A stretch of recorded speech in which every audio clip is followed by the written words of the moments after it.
Welcome to the Fighting on Film podcast, the podcast all about classic and obscure war movies, from the Normandy landings to the days of chivalry and swords. If it's been captured on film, we're going to try and cover it.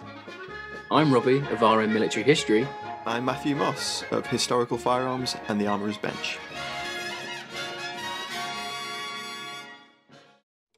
Hello there, sorry to interrupt. I wanted to let you know that you can now join our supporting cast over on Patreon.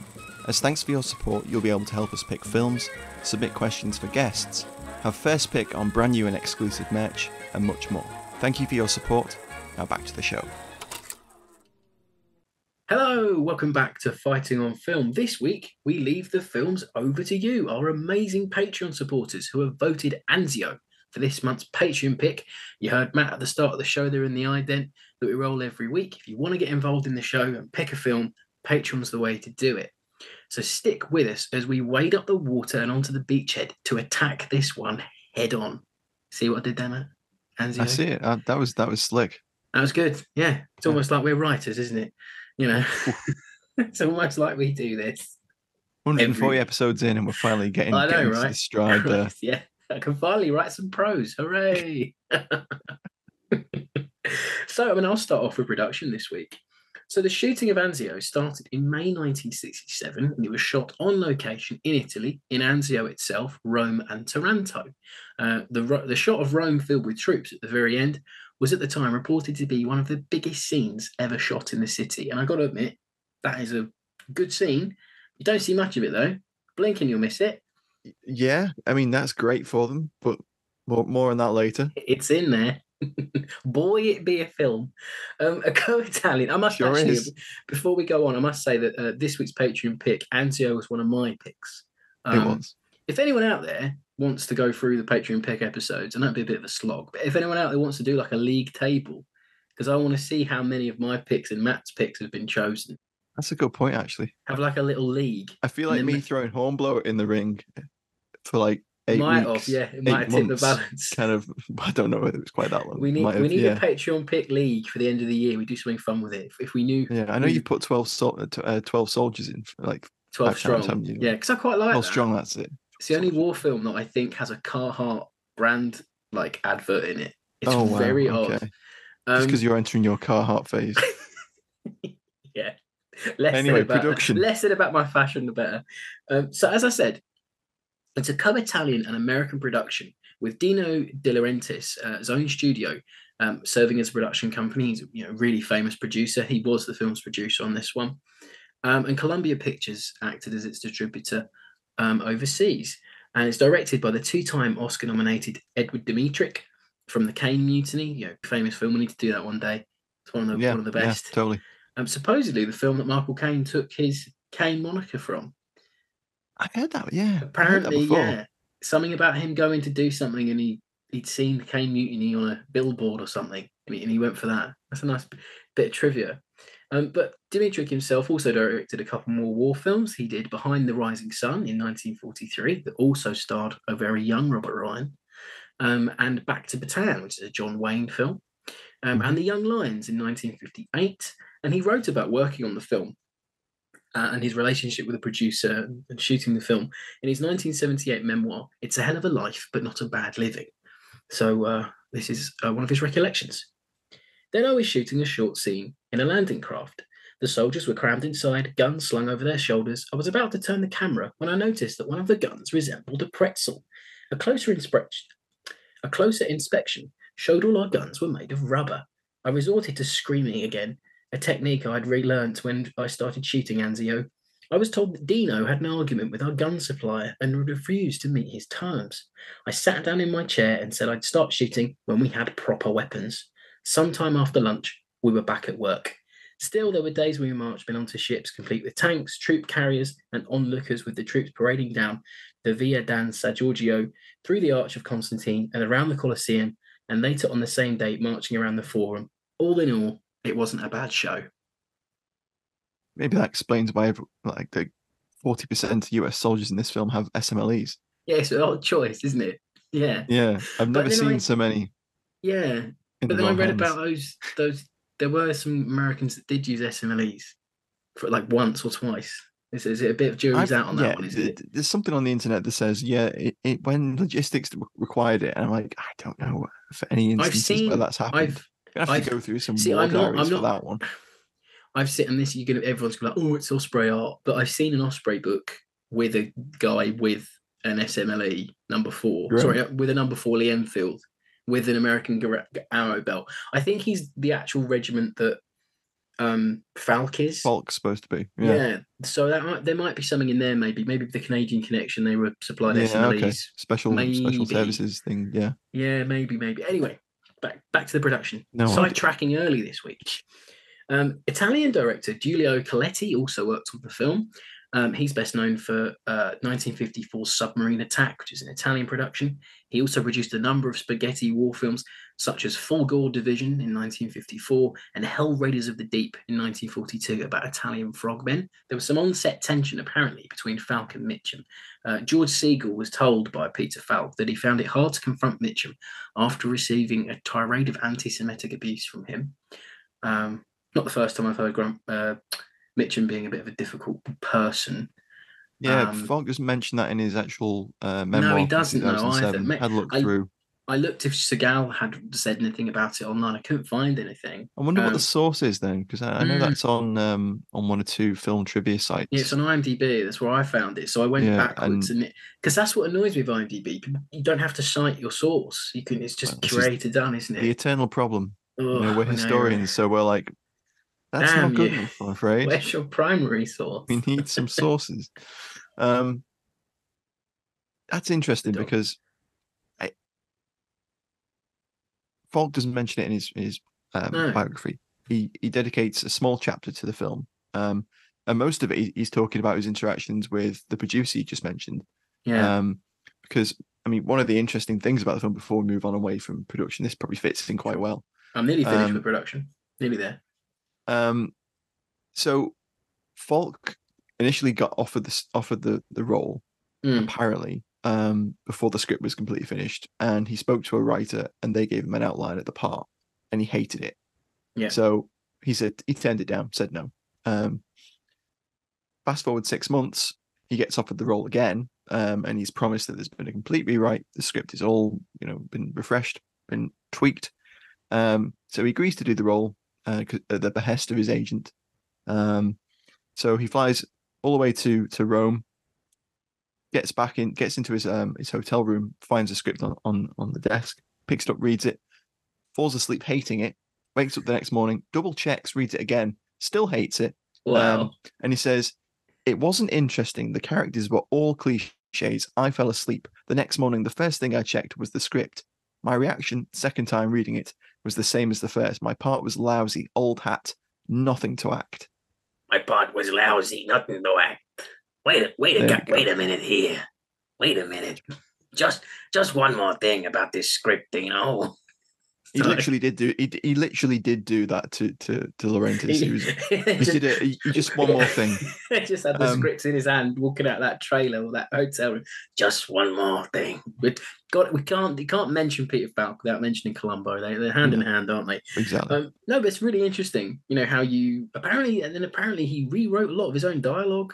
Yep. So he had this massive interaction with De Laurentiis where he actually drove him to the airport because he came into his office, said, I'm going home. My flight's at 1. And Dino offered to drive him to the airport. And while he was on the way, Dino was flicking through the script. All right, this is all calling to Falk. Panicking. Looking through the script, going yeah, we can change this. We can change that. And finally he just turns around to Peter and says, what do you actually want? And please Falk, don't get on that plane. Please. Probably he describes himself as blurting out, I'll write it myself. Amazing. He said, do you want another write? And he's like, I'll write it myself. And in his biography, he kind of talks about this in a little bit more depth. He says, I felt stalled and I wasn't sure if I'd ever break out of what I felt was an increasing rut. I'd been in films for nearly a decade and the parts weren't coming the way I'd hoped. I was working steadily but hardly creatively. I was on the verge of being typecast. Although not one to despair, I'd begun to have serious doubts about the direction I was heading. Those feelings, however, didn't last because along came the interesting part. of a police lieutenant called Columbo, and my life would never be the same again. Love it. That's great. Because it All is literally the same year. So Columbo starts in 68 and runs all the way through to yeah, like 2002, yeah. whatever it was. It's In this insane. film, all roads may lead to Rome, but for Falk, all roads led to Colombo. There you go. Ooh. Smooth Ooh, did this you have that week. one in your notes, Rob? You Oh written that no, I one down didn't. prior? Was that off Off the the top of your head? dome, that one. That's a Oh, Maguire original. Off the ooh. dome. So getting back to production, cinematographer was the Oscar-nominated and BAFTA-winning Giuseppe Rotono, whose work includes 1959's On the Beach and 1961 The Best of Enemies, which stars David Ooh. Niven. It's quite a good film, that one. Obviously, he did a lot more in his career. Won an Oscar for All That Jazz, and I think it's the don't quote me, late 60s, early 70s. But we just, we cover the war films on this show. Music by Oscar-nominated and Grammy-winning composer Riz Ortolani, known for his scores on westerns and horrors. Credits for war movies include The Seventh Dawn, 1964, which is a rare Malayan emergency flick. Mm-hmm. 1970s, The Mackenzie Break, and the George Papard film from 1979 called From Hell to Victory.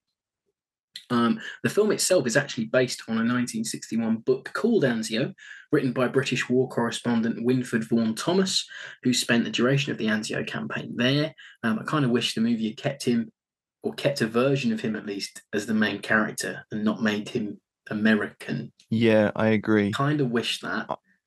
Obviously, I haven't had a chance to read the book, so I don't know how far the No. film moves away from it, but I feel like it probably. Well, that's the book's more of an overview of like obviously Mm, what he did in the campaign itself.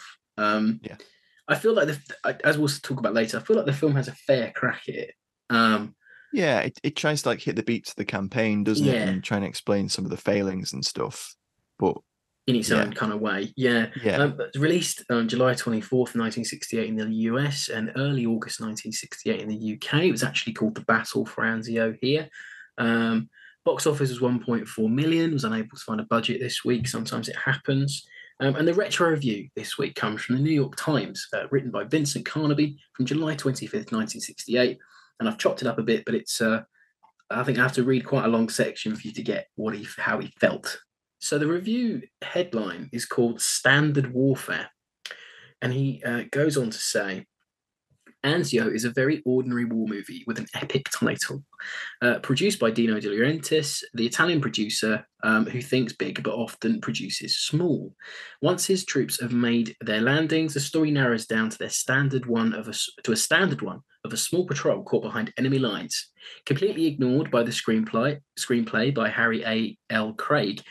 Is a dramatization of the actual ordeal at Anzio, the bad weather that first delayed the landings, then the grounded air support planes, and the fierce attacks and counterattacks that dragged out for 4 months. As if to remedy this oversight, Robert Mitchum, as the journalist attached to Lost Patrol, at one point asks a peasant woman, "Do you know what's happening at Anzio?" She doesn't. Mitchum, who even here walks as if he'd just got off a horse, is the most unlikely war correspondent since Lena Turner covered the Japanese invasion of the Philippines in Somewhere I'll Find You. Okay. He didn't like it. He thought it No, was. he didn't, did he? He later on went on to say that Dimitri's directing is one track. He was very scathing. He tails off A into man just after my own heart. hating it. But interesting. But on to the one word reviews before we get on to cast. And it was a mixed bag this week, very much like last week, I think. So Paul Woodage of World War II TV, we haven't heard from you for a while, Paul. He says, Mamma Mia. The Night Irish goes with Healyless. Jem Dudaku goes with Bloated. Adam Hughes says Easy Watch. 2 words, but makes sense. Our own historical firearms, Matthew Moss, says Mid.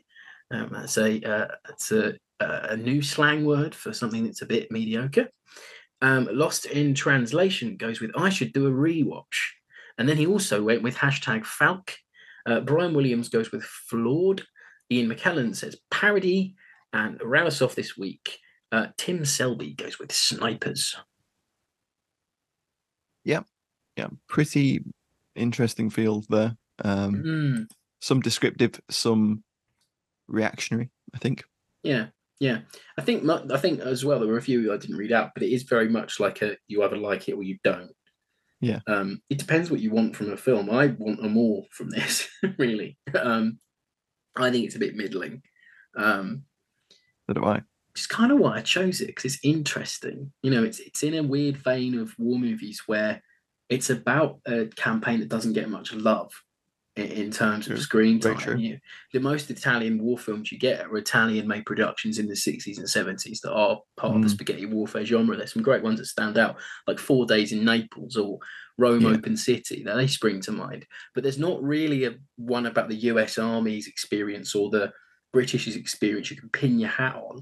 There's Miracle at Hell, Santana. there's even a German Italian one that's about the paratroopers in Monte Cassino. Yes, that is quite good actually. The sequences of Mm, that are Monte Cassino at least are quite well done.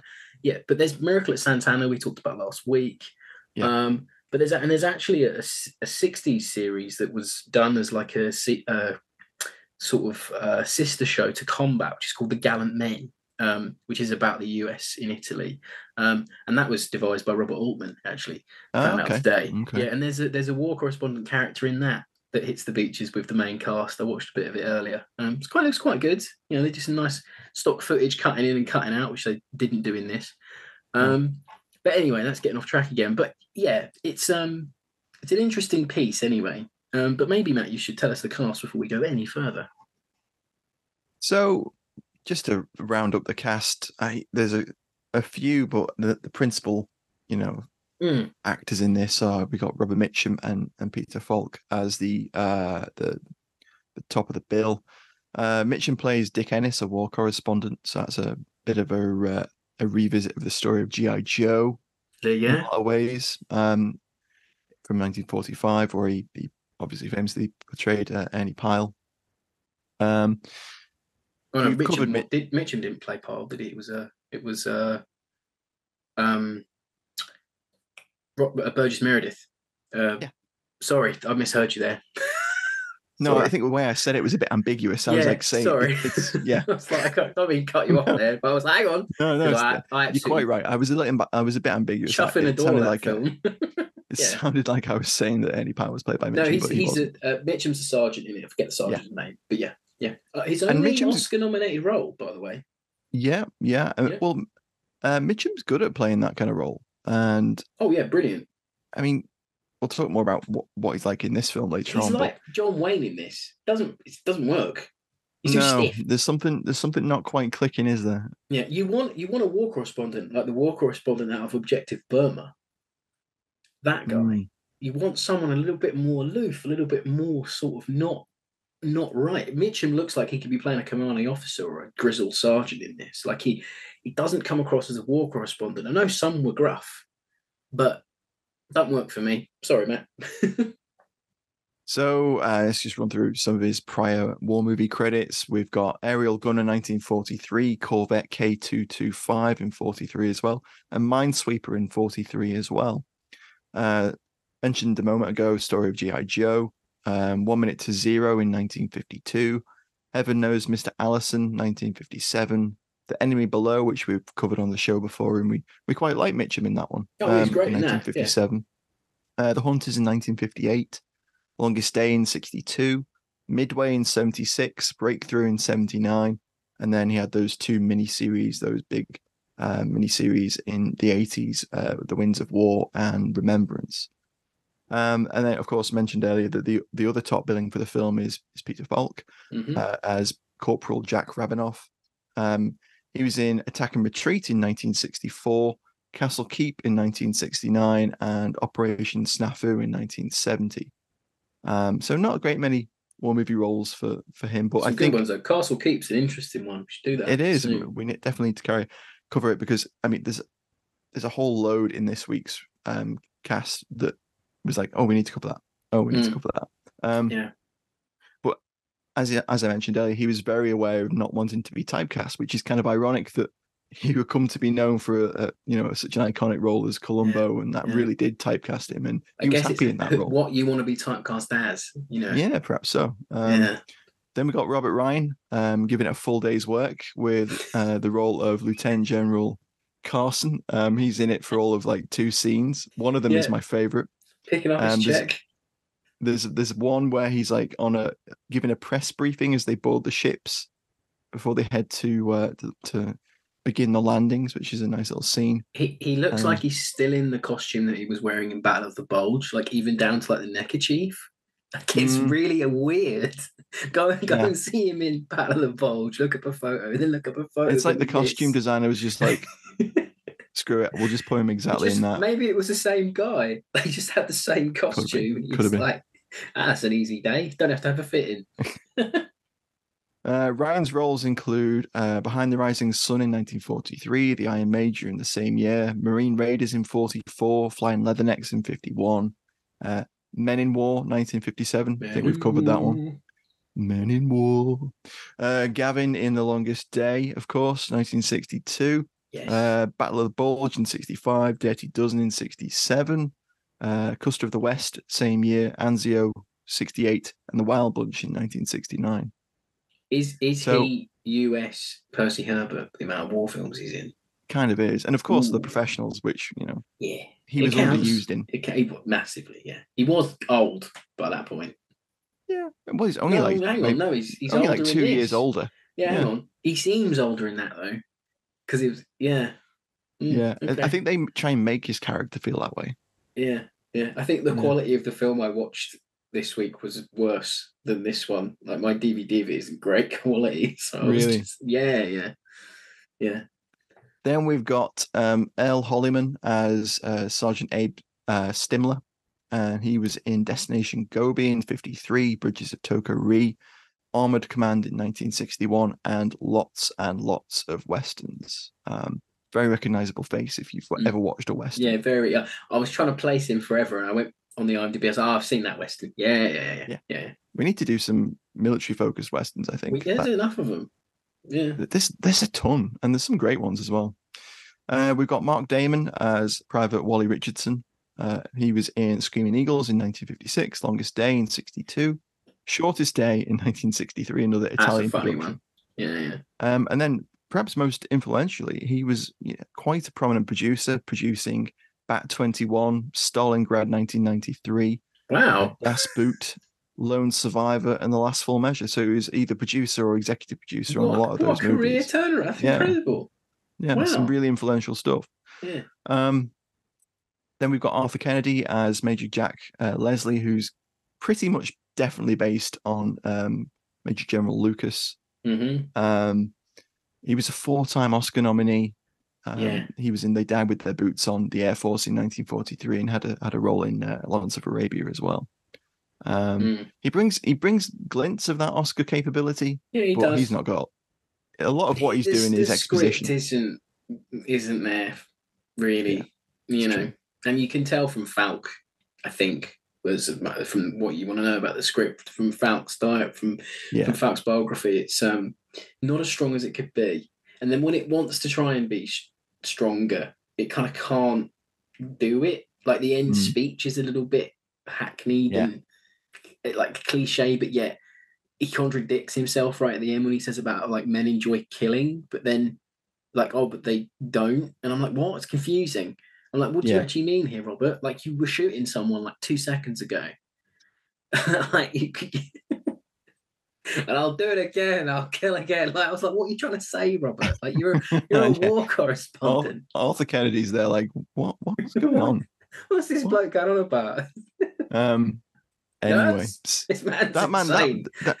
that the character has just spent 4 months losing, the initiative in Anzio. I He's know, had right? all the things to think about Yeah. between the point when he had that conversation with Yeah. Robert Mitchum on the boat before they landed, Bloke wants a cup and of when they're on tea the and a way into Rome. cigarette and quietly scuttle Anyway, back to America. we've got Wolfgang Priest as General Field Marshal Albert Kesselring. Um, he has a list of war movie credits, which I would happily cover every single one of them because there's some really fascinating stuff in there. Do it then. We hear the listenership cry.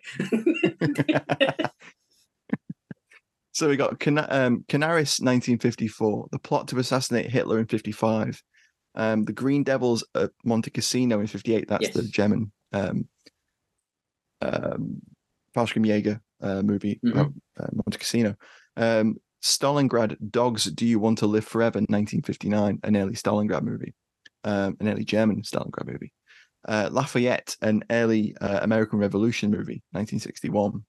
Longest Day, The Train, Von Ryan's Express, Is Paris Burning, The Battle of the Commandos, Raid on Rommel, where he plays Rommel, The Standard, which sounds like a really interesting movie. It's about the end of the First World War, where there's a unit of Austrian cavalry that don't want to surrender their standard, their flag. So they refuse to surrender and go all the way back to Vienna and ceremonially burn their flag. Wow, that sounds good. Yeah, sounds interesting, doesn't it? Yeah. And then, of course, A Bridge Too Far as well in 1977. So yeah, he has an absolutely fascinating. He's really good in this, by the way. Like he is. The scene he's in is one of the most interesting. The two scenes that we get of him, he's great. Like really good. Before we finish, I've got to mention that the two appearances of Brits in there that are kind of shoehorned in there. We've got Anthony Steele as Major General Marsh. He's a veteran, served with the Guards and the Paras during the war. Wow. Finished the war as a major. He was in The Wooden Horse in 1950, The Planter's Wife in 1952. Albert Two Malaya Bahrain. films this week, guys. Christ. I know. Is that Malaya? Is that, or is it Malaya? Is it? Yeah. That's right. Yeah, I'm thinking of the other one that's got you know the one I'm thinking of. I'm thinking of Mau Mau. It's just Hawkins on a Brent. Can't wait to do it. Yeah. The Sea Shall Not Have Them in 54, Storm Over the Nile in 55, The Black Tent in 56, and Massacre in Rome in 1973. And then the other very recognizable Brit character actor that's next to him in all of those sequences that they're in is Patrick McGee, who plays Major General Starkey. And he was in A Prize of Arms with Stanley Baker. Yes, need to watch that. He was also Sergeant Reynolds in Zulu. Oh, okay, that's where his face was familiar. Cromwell 1970, Young Winston 1972, and Barry Lyndon 1975. And he worked with Kubrick on a number of occasions. For a minute, my brain went. Sorry, my brain went Barry Bannon, the Sheffield Wednesday midfielder. I was like, he hasn't had a film made about him. I was like, not yet. Oh, that's staying in. My brain was like Barry Bannon, like this little voice in the back of my head was like Bannon, and I was like, no, it's not right. Jesus Christ! Let's get on to the alley tally before we disrail. We need to stop recording at 11 o'clock at night. Don't tell him, Matt. Don't tell him.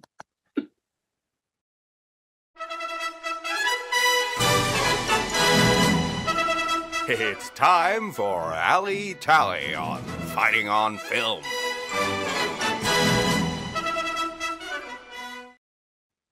So, Alley Tally, Matt, kick us off. Yanks with SMLEs, we've already mentioned, but let's not forget about those Germans in those haystacks with those BARs and Brens. I love that. I absolutely adored that. Hated it. Oh, it was like something out of a Western. It was brilliant. So fucking stupid. It was like something out of the Green Berets. I was expecting to be like BC or something. Like it was so. I love the sort of like whip transitions, the close-ups. It was really westerny. I love it. Why do all of the GIs run straight at the machine guns? It's bizarre, isn't it? Had anyone ever watched a war movie? Anyone ever like vaguely had any military experience? Dimitri's just going insane about them rubber guns. He's had enough at this point, I think. Just running straight for them. It's fantastic. Like, if give me a $5 for every time that shot of 4 dudes running towards a haystack with a machine gun in it was played. Like, drink every time someone runs at a firearm in this movie. You'll be drunk before the. So this film is supposed to tell the story of Anzio and the landings, and then the Battle of Cisterna, basically. That's it. That's it. Cisterna was obviously a massacre for the Rangers. Yeah, and that's what that sequence is depicting. And you know what? Have you ever seen Derby's Rangers from like 58? With rings a bell. What's his name? Forget the actor. It'll come back to. Nope, gone. But basically, that tells much of the same story, and kind of does the scene a bit better, to be honest. And it's in a studio. Okay. I just thought it was ludicrous the way that they ran towards those guns. A bit pantomime. The way that they were like walking along and like oh, we're really going to catch these Germans on the hop, and then there's like a whip transition to a fucking haystack, and it Oh, just it's great. falls forward, and then a dude It's like pops up with a it's Bren like gun. Wes Anderson does a Oh sequence my with god! the whip Honestly, can we transition. recut that and The put like Let's do it some in the Wes Anderson Darjeeling music over it? in the Darjeeling Limited. Just cuts Rowan Wilson to a machine gun haystack. That's fantastic. What But no, I else know was what in you there? mean though. It was fun. Like I thought that was fun. Oh yeah, SMLEs fun's a word. galore. Like again, say Mhm. galore every week, but it's Steve's way of doing it. But yeah, that must have been I found you loads of SMLEs to use. Yeah, It's not as jarring though, because when it cuts to the smaller group of men, they've all got in one Garand, so you don't really they notice, do. They really. do have Grands, which is good. It's Mm. not like that great movie I watched the other week, Operation Overlord. Oh, Matt, yeah, crikey, it's not as bad as that. No, I was talking about SMLEs. The British troops look good when you see them. They're in their Yeah, leather jerkins. They got their Battle Order 37 pattern. there's I some wish, nice inclusion of units in here. yeah, I You have to wish they admit. turned up again because the British did land at Anzio and they're kind of written out of that a little bit. That's one of the film's failings for me. Well, You've we're got all too these. busy You've following got Robert Mitchum into a quarry. you got. I know they didn't land on the same like beaches and whatever, like not mixed together, but like you could have had a little sequence of showing the British troops getting into landing craft at least. Like do that. You've Yeah, got the guys yeah. on hand anyway. Um, one thing that I did enjoy, Peter Falk has proper Thompson webbing. He's got a web like a Thompson pouch for extra ammunition, extra Oh, right, okay. magazines. That's nice because usually in these types of films you just get a belt or a rifle belt. Nice little Hmm. attention to detail there. And then again for the uniform people, buffs among us, there's a nice mixture of M41 jackets, which is sort of like the non not it's not a jacket with extra pockets. Basically, it's like just like a plain jacket, and their replacement, the M43 uniforms, which were actually trialed in Italy. So that's not completely wrong for them to have those kind of Okay. uniforms. I don't know if they were issued en masse to the Rangers or the US in Italy. I think they might have been in small batches for testing, but it's Hmm. not wrong. So I quite liked it. Okay. And yeah, and then I just love the trope of pattern tanks being used for Shermans and Panzers. I Classic. absolutely love it. Classic trope. Classic. Love it. Yeah. I mean, yeah. One of the things I did like was the inclusion of the Brits and the march past, and I think some Canadians as well, perhaps. And then Falk Rabinoff character is from the First Special Service That's it. Yeah. Force, which is the US Canadian sort of kind of special forces unit that was formed. And a film focusing on Rangers is interesting, but of course, obviously, Derby's Rangers had done it a little bit before as well. But yeah, there's not a lot of alley stuff in here. Yeah. The sniper Um, rifles are cool. oh yeah, they're like civilian hunting rifles. Yeah, cool That though. end sequence, my god, oh, We'll talk about like that later. Yeah. yeah, Not yeah. good. So there is that sequence, and then the snipers have like a weird tunic on where they've got like camouflage. It's painted. Then, I think it's painted on. I but then paused they it a few have the times. standard epaulets, Yeah. which haven't been painted and They've kind of gone so far enough. And then, completely negate any yeah. camouflage that they're wearing. That scene confuses Um, me every time I see it because I forget there's more than one sniper because they look so identical, those guys. I think someone did mention the Sniper Twins Sniper twins. on Twitter. It's funny. There's like 10 snipers in that sequence, but they don't seem it. Like it's weird. But that's probably because there was only one dude, and they Yeah. just like had They got him their money's shoot worth out of different. him, the poor Yeah, they bloke. really did. And the Germans are classic Feldgrau Germans as well. Yeah, Like proper yeah. I think there's 60s, some Gewehr 50s 98, Germans. like long Yeah, there Gewehr are. 98s Yeah. in there rather than K98Ks. There's some Opel Blitzes that get blown up near the end. That's nice. That's the German Bedford essentially. Basically. Yeah, this is good. The alley tally's good this week. There's nothing I can really complain about. There's a couple of like scout cars Yeah, as so well Greyhound in the Yeah, sequences. There's some aerial stuff. I think there might be a Mustang or Something like variant that. Might be a thereof. yak. I'm not sure. Yeah, you Yeah. see the underneath of it, and that's about it. Like when Yeah. it's strafe stuff. Oh, before we continue, there's actually a nice little thing that they do.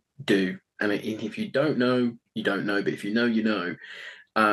Much like the jacket chat I just did there, the depiction of Allied war correspondence is quite good in terms of uniform. So you'll see that Robert Mitchum has his US war correspondent Flash, Yeah. and there were all different types of variations of those. Some were made, personally made by correspondents. Some were issued. He has what seems to be a non-regulation one, but that was common. People did make their own versions. The British correspondent has the British correspondent insignia on his hat, which is like a big C. You can always tell if someone's BBC or someone's British. They have the big C. US have black and yellow insignia. Over lockdown, I became a bit of a war correspondent uniform You buff, did, and I yes. spent like 50 quid on a really rare book full of their insignia. went a bit stir crazy during lockdown. But no, really, really interesting. They're all looking like they should. They're wearing officers like dress. Mitchum's wearing more sort of enlisted man uniform, but that wasn't uncommon for war correspondents to wear the uniform of the men they were embedded with. You'll see the famous photo of Chester Wilmot reporting from Arnhem, or during the battle for Arnhem, and he's wearing a Denison smock, things like that. You see Stanley Maxted wearing a Denison smock. In the famous photo of him and Guy Byam when they came back from Arnhem with the midget recordings underneath their battle dress. So I really like the depiction of the war correspondence this week, and I think that's probably one of the strongest thing the film does. And he's treated like an officer, which is a nice little inclusion because they did have officers. They were essentially civilians, but they were treated like officers. There's a nice bit where mentioned that before. Yeah, Mitchum's looking to go off in a jeep, after and a jeep, isn't he? Yeah, and it's like, get this man a jeep and a man. That's very common. You just drives off pretty into much Rome. do what you want. Yeah, really good. Minutes the film. The only better depiction of a war correspondent in war films for me is Burgess Meredith. We mentioned him at the top of the show as only Pyle, but we should do a war correspondent roundup ep where we talk about we could any Pyle, Burgess Meredith, even the works that they wrote themselves that were turned into films. You got Richard Tresekis, Guadalcanal Diary. Obviously, this film is one of Vaughan-Thomas's film. So there's definitely something in there. Good stuff. Moving on. Nice. Favorite scenes?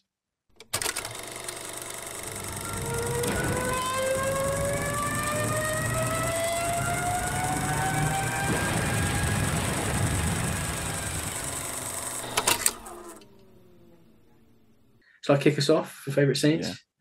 Right. The beach landing. It's grand. There's loads of troops. There's LCTs. There's ships. Half decent bit of model work going on. Quite good. Yeah. You get the lads on the ships looking over. I think there's a little bit of stock footage from something being used for the aerial bomb, the naval bombardment sequence. Couldn't quite work out what that was. I don't know. There's a lot of rockets and bits and bobs, isn't there? I wondered if it was colorized footage from Normandy or Salerno, because there is some good footage. There's a couple of big, what's it blooming called? The Big Picture. It's a couple of those documentaries that were made in the 40s. That sometimes they nick footage from. It gives really good scale. There's landing craft tanks unloading patterns, which is nice to see. There is, yeah. As I say, that is quite strong. I think that whole sequence of setting up the invasion, showing the amount of troops that are being loaded onto ships, starts off really well, and you see it, and you see the tanks moving in at the headquarters where we meet the British commanders. That's nice, but then after that, I think the film falls. The film starts to get, as I say, most times, if I don't like the way a film's going, the film gets muddled after that sequence. Yeah, no, I agree. For me, my favourite scene is it harkens back to the beginning of the show where we talked about that big set piece in Rome of where they had all the soldiers on. Really good. I just wish it had been in it more. My favourite part of that is where Robert Ryan is sat in the Jeep and he gets hit in the face by a bouquet of flowers and he laughs it off. It's the best part. We're really angry about that after.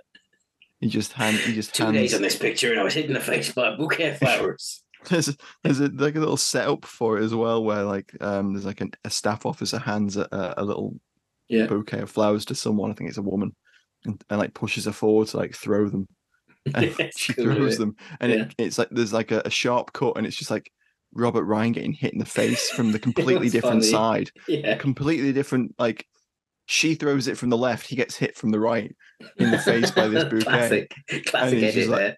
he's just like what, and he just kind What's of going like on? smirks and laughs it off. Yeah. But that's my favorite scene. Oh, fair enough. That's quite a quick one this week. Yeah. That's, as I say, I think the main bulk of our issues will come in final thoughts, and that's coming right now. Film of three acts, isn't it? So clear that we've done for a while. Like the movie doesn't flow very well. You definitely tell when they've done their big budget pieces because that's all you get. So, as I've written it here, the invasion, the Battle of Sinesta, and behind enemy lines, it's a sliding scale of quality. Have you seen that? Yeah. Seen that sketch on Family Guy where it goes, "Look, it's the Disney Stock Exchange ride," and it's that graph going down. That's a very random reference there. But if it was a graph, it starts quite high and it ends quite low. And well, it's tonally this film's weird. It's just all weird over all the the way shop. through. So it begins with like a 60s lounge pop song at the start with so Robert Mitchum weird. walking through US headquarters in, I'm guessing, somewhere in southern Italy. Yeah. I thought it's so ill-fitting, it's there. insane. Might have been Sicily. Yeah. It's so ill-fitting. It's wild, honestly. It just does not fit at all. And then the next bit is like that chandelier sequence where there's a dude swinging a chandelier. Apparently, he had 2 vertebrae dislodged. Someone threw a full can of beer at him. Like all the extras were told not to throw full cans, and someone threw a full can, and it dislodged 2 vertebrae in his neck. Eating a beer at that poor chap. Yeah. Sorry, that's hilarious.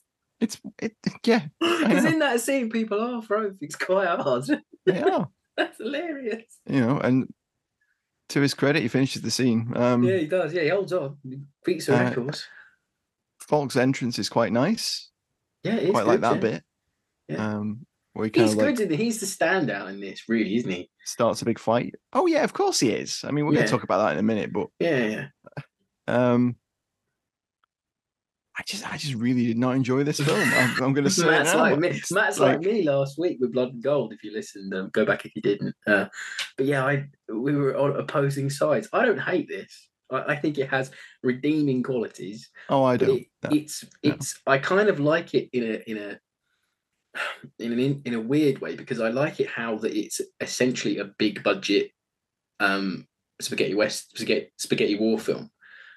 With the big American stars, I kind of like how it's that, and it has there's something about it I can't hate it. There's something about it I can't like it. Like it's just it's so mid. It's opposite. Just, like because it goes from that introduction, and then we get that quite nice set piece with the beach and the landings, and they're getting on the LCTs and they're getting on the landing ships, and then they're getting ready to get on them.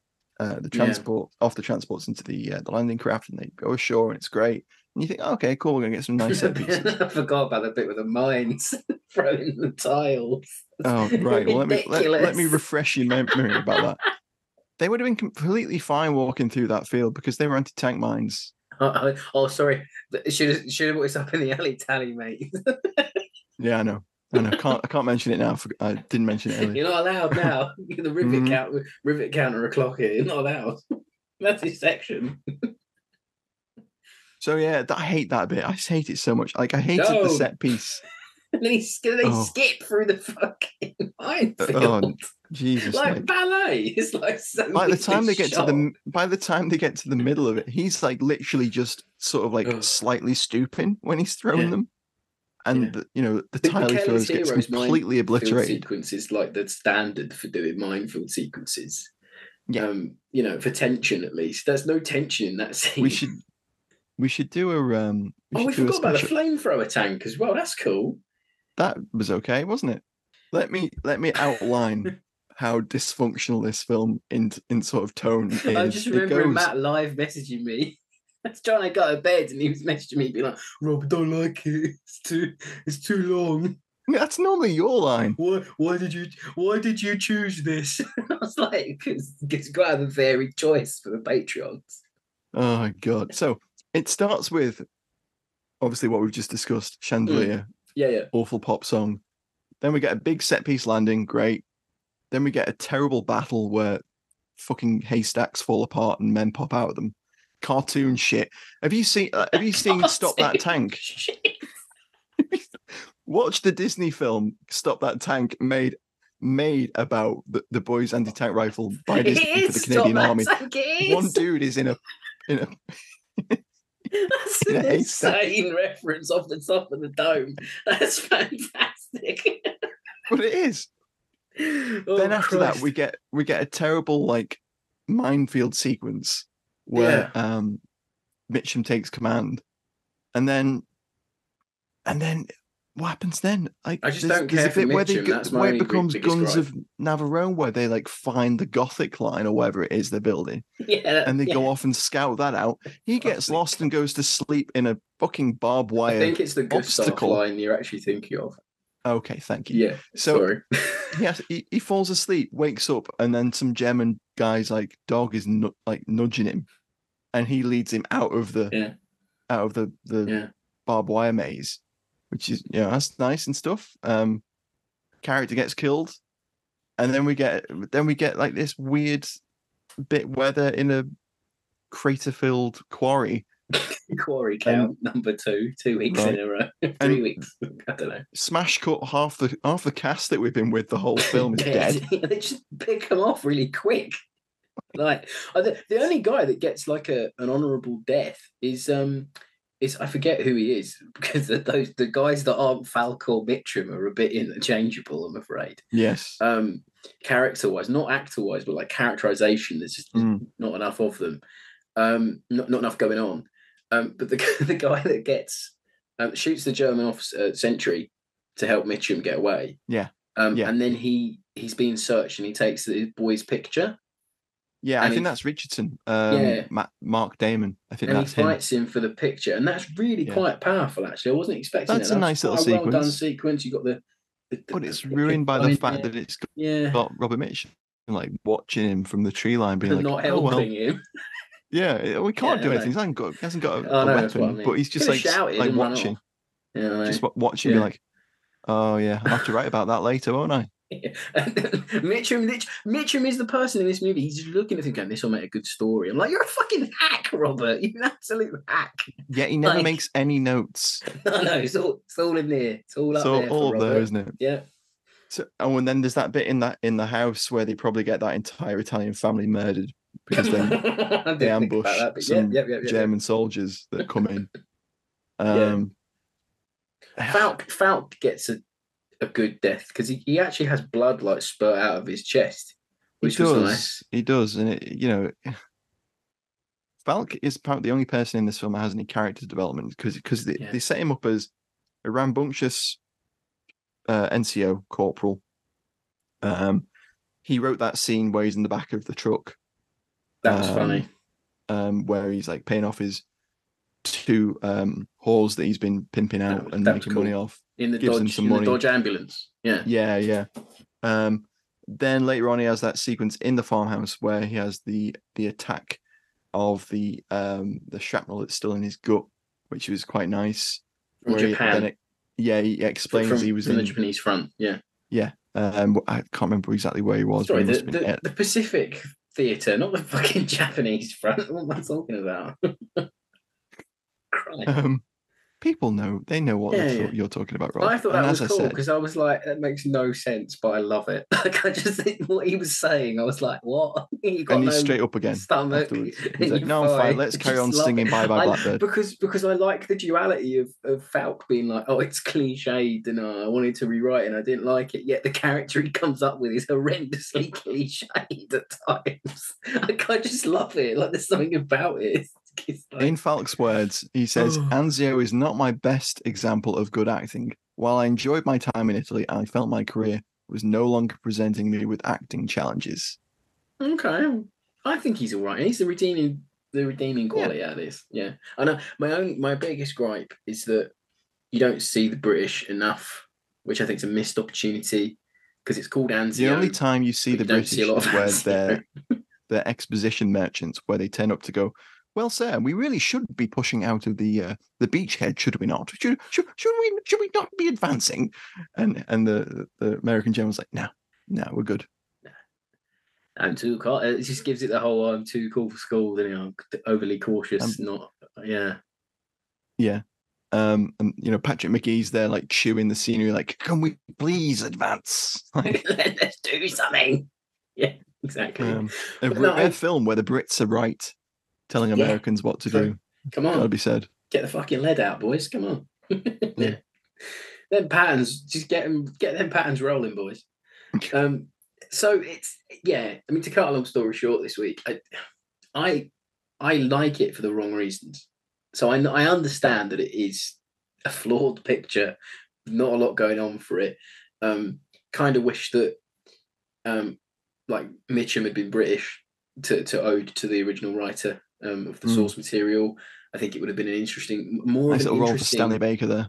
Oh, that'd be good, wouldn't it? Or David Niven, perhaps. Or Niven, yeah. Niven, anyone. Or Harry Andrews, actually. Harry Andrews could have done that. Andrews would have been a good, good portrayal, especially at that time.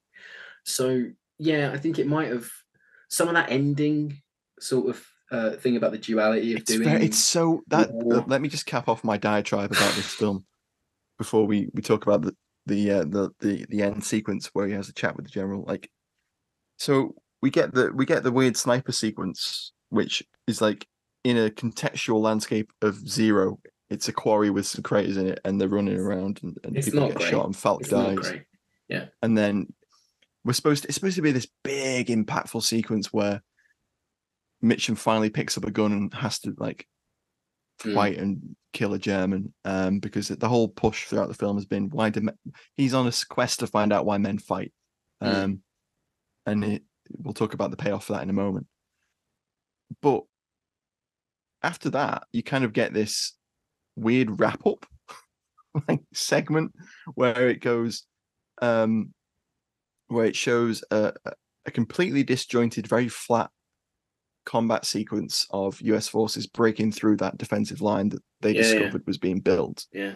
And then it's too quick. It's too quick. And then there's no characters that we've been with. No, that's what I mean. Yeah, it's 1 hour 50. It's just so in that sequence. It feels an afterthought. It's like second unit shit, you know? Yeah, totally second unit stuff. Yeah. And then you get the march through Rome, and then the little sequence with the general, and the little sequence with the sergeant and Mitchum walking off into the sunset.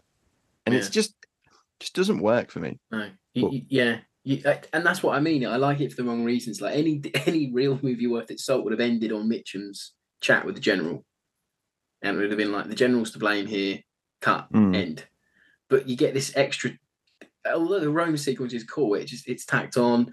It's as I said, I'll repeat myself, but as I said, flawed film. But I like it for all the wrong reasons, and I'm really pleased the Patreons chose it, because I thought you the chat with the general tries to wrap up that whole question of why do we fight, and as we mentioned earlier, convoluted. Really, it really is. And Mitchum basically says we fight because we like to, and the general's like, we like to, do we? And Mitchum's like, yep. I don't want to be Mitchum's just like, yep, we like to fight. I'll kill again. I'm like, okay. Oh, God. I will kill again. In the Punisher, when he's in Deadpool and he's in the dock and he's like, and I'll do it again. And I liked it. That's Mitchum's doing that, Yeah. But I think that's it. A review of two conflicting opinions again this week. We did it last week. Finally, not seeing eye to eye on these films. It's taken a while, because usually when we like something, we're both pretty in tune. But interesting, the Anzio and Blood and Gold were the films that we. Blood and Gold is a much more entertaining film than Anzio. I've got to say it now. Really? Yeah, absolutely. My God, stratosphere right there. Fair enough. Well, there you go. The duality, much like Robert Mitchum's speech at the end of Anzio, the duality of man reflected in our review here today. So thanks for joining us yet again for another war movie review. Coming up on the show, if you've listened this long, a little treat.